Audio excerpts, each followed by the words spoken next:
Anything I should know about the cabin at the top of this hill? Hello? Okay, then.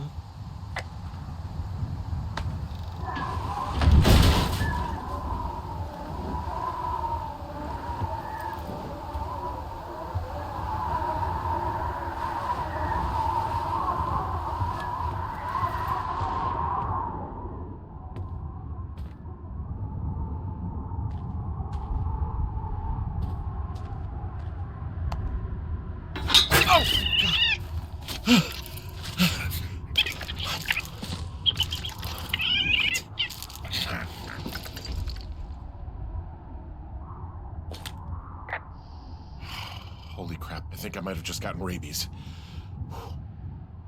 Go on.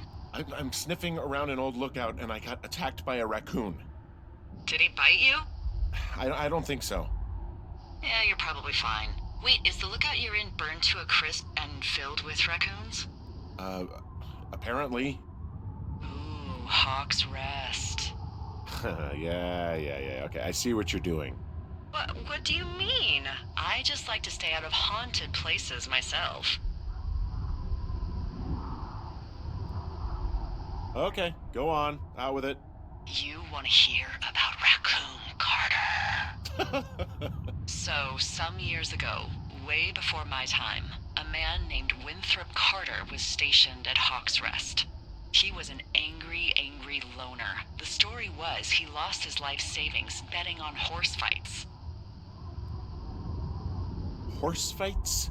In Mexico.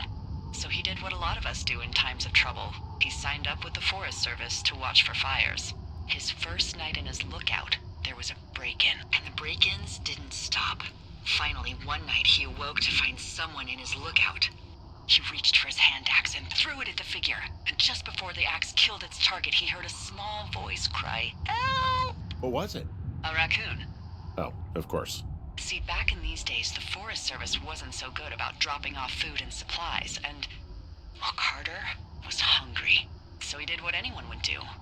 He skinned and ate it. Eventually, Carter didn't want to eat anything else. It was raccoons or nothing. But one night, as he sharpened his raccoon blade, there was a scratching at the door. He looked towards it, and again, heard a tiny voice. "Help! Help!" He approached slowly, knife in hand, and ripped the door open. But no one was there.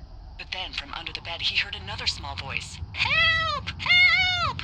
Carter looked under the bed, and, of course, nothing was there either. So, startled but believing he was just tired, Raccoon Carter went out hunting, and for the first night in months, came up empty. Now, in bed, his stomach rumbling, he hears the voice again. "Help! Help!" And now, he wonders if it's coming from inside of him. But then, a figure appears at the edge of the bed. Again, he reaches for his axe, but in its place is another figure. He looks for the door, and there are more and more figures. Beady, glowing eyes peering out through dark masks. He leaps out of bed, horrified, slips and hits his head. And before he can get up, he feels hundreds of little fingers and razor-sharp teeth digging into his skin. Far away in Bighorn Tower, the lookout reported hearing a voice echoing through the valley. Loud at first, and then smaller and smaller, until they faded away forever. "Help! Help! Help!" And that's the story of Raccoon Carter. His ghost still wanders through the valley, moaning, "Help! Help!" on hot summer nights.